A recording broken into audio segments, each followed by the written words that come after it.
In this video, we are going to talk about obtaining inputs in Python. So to do that, we use a function called input. So basically, you can call this input function and it allows us to take input. So let us run this now. So click run input, and after running this, you can see nothing happens.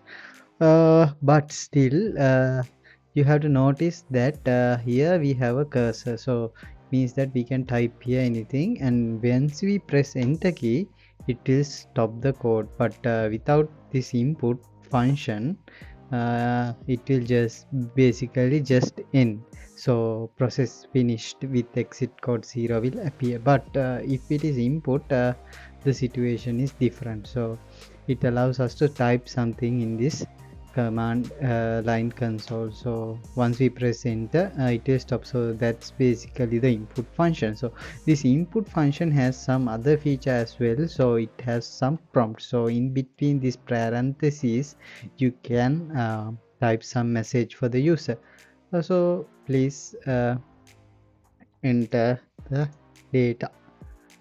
Okay, so once we do this and run, that message will appear on the console. So here you can type data, but notice that it appears, the newly typed data is also appearing with the text. So we have to adjust it.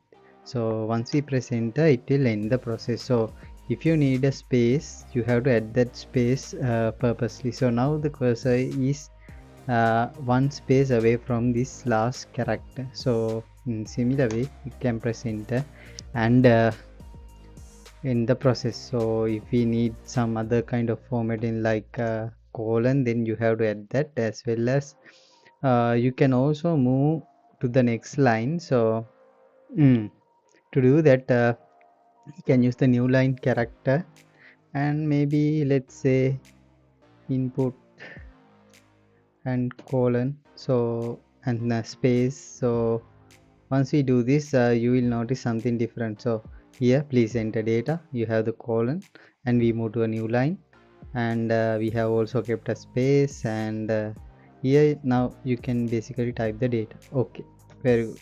So this is how we can move to the next line and obtain the data. Okay, suppose we need to save this data. So if we need to save this data, you have to assign it to a variable. So we can make a variable named data equal this input, and also remember that the data obtained through this input is always text. So now if we do this, we can just say 45 maybe. This 45 will be stored in the data variable. So in a later case, you can use this data variable. So print maybe let's say data. So if you do this now and run this, so you can input 78, and it will print 78. And also if you need to find the type of this data, you can do a type. You can pass the data variable to the type function and visualize the data type. So let's run this. You can see when we enter, okay, to make let's enter 56, still it's in the string class. So if you need to do calculations, then you have to modify this data variable so that you can obtain or do calculations regarding this data. So simply in order to change this data variable to some numeric value, then you can equal data variable to the integer value of this data variable. So in this way we can change the type of this data variable. So now you can visualize this. We print the data type before and after. So now let's try to input 4.